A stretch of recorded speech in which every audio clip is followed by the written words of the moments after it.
Sir excuse me, Gandhinagar లో ఉన్న 4000 చదరపు గజాల్లో ఇల్లు కట్టాలని ప్లాన్ చేస్తున్నారు కదండి? అవును. దాని ప్రస్తుతానికి ఆపు చేయండి.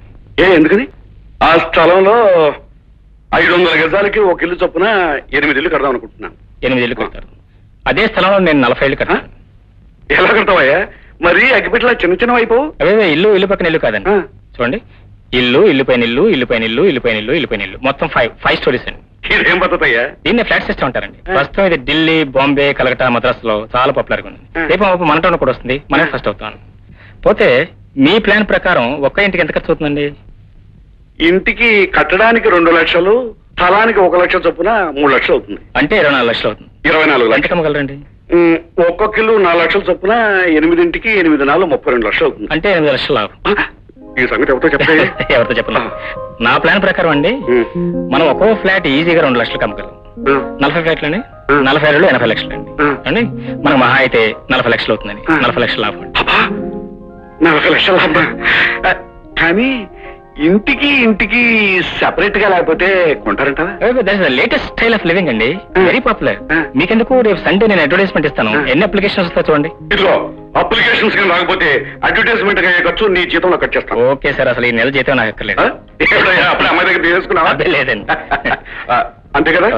Okay, may go head. Okay, I'll give advertisement అండి. Thank you. గురు, ఈ లైఫ్ చాలా బాగుంది గురు. పోలీసు వాళ్ళు భయం లేదు, పెద్దోళ్ళకి భయపడాల్సిన అవసరం లేదు. అవతల గ్రూపులు ఇస్తుంటే అసలు భయం లేదు. నిజమేరా? ఇలా బ్రతకటంలో ఎంత సుఖం ఉందో, ఎంత స్వేచ్ఛ సంతోషాలు ఉన్నాయో వాడు చెప్పినంత కాలం అర్థం చేసుకోలేకపోయాను.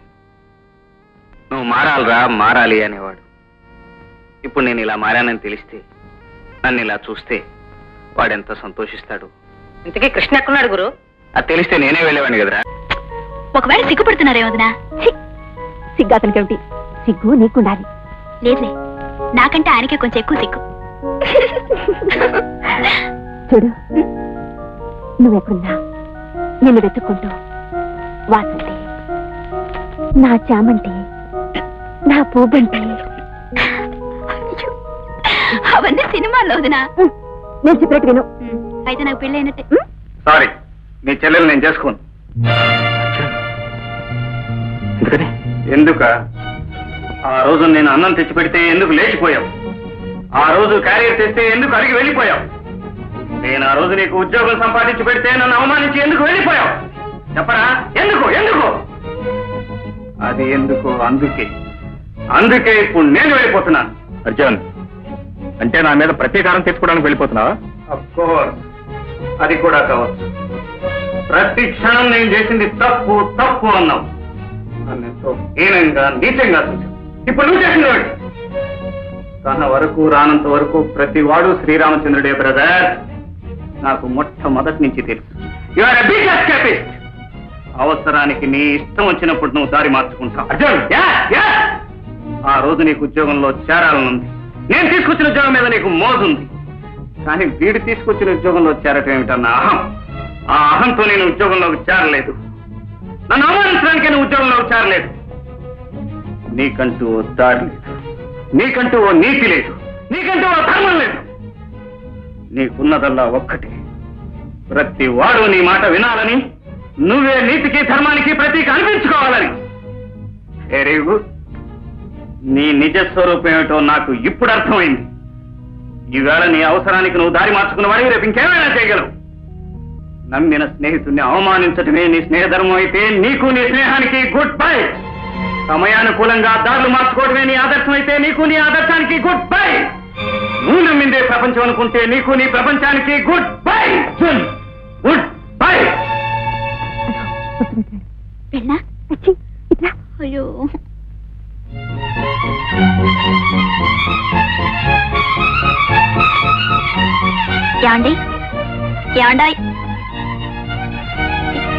ఏమండి వసంతే, అన్నయ్య, ఆయన వెళ్ళిపోతున్నారు. అన్నయ్య ఆయన వెళ్ళిపోతున్నా. నువ్వు లోపలికి వెళ్ళావు.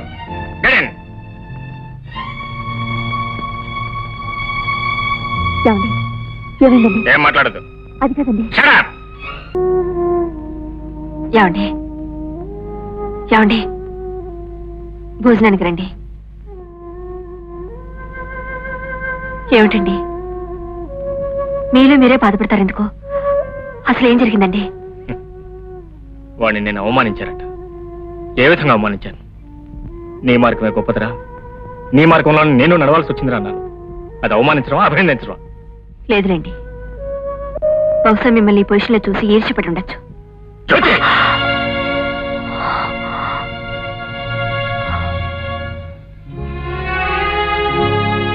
Sorry Jyothi, I'm very sorry, I'm very sorry. Jyothi, వాడి విషయం నీకు తెలియదు. వాడికి నేనంటే ఎంతో ఇష్టం, ఎంతో ప్రేమ. వాడికి నన్నే హక్కు ఉంది. వాడు అలా అంటంలో తప్పు కూడా లేదు. వాడికి ఎన్నో నీతులు చెప్పి నేనే అలా తయారు చేశాను. అందుకే వాడి పరిస్థితుల్లో చూసి తట్టుకోలేకపోయాడు. ఆవేశంలో తొందరపడ్డారు. నువ్వేమనుకోవద్దు. లేదండి, మీ స్నేహానికున్న విలువ తెలియక అలా అన్నాను. నన్ను క్షమించండి. వాసంతి, వాసంతి, చూడమ్మా, నిజంగా మీ అన్నయ్యకి ఇష్టం లేకపోతే ఇన్ని సంబంధాలు వచ్చినా కాదని అతని కోసం ఎందుకు ఎదురు చూస్తారు? మీ అన్నయ్య కోపం తగ్గని నేనే మాట్లాడతానుగా. చూడు వసంతి, రోజో 2 రోజుల పాటు ఉండే మా కోపతాపాలకి నీ జీవితం బలి కావటం నాకు ఇష్టం లేదమ్మా. వెళ్తాను, వెళ్ళతంతో మాట్లాడతాను.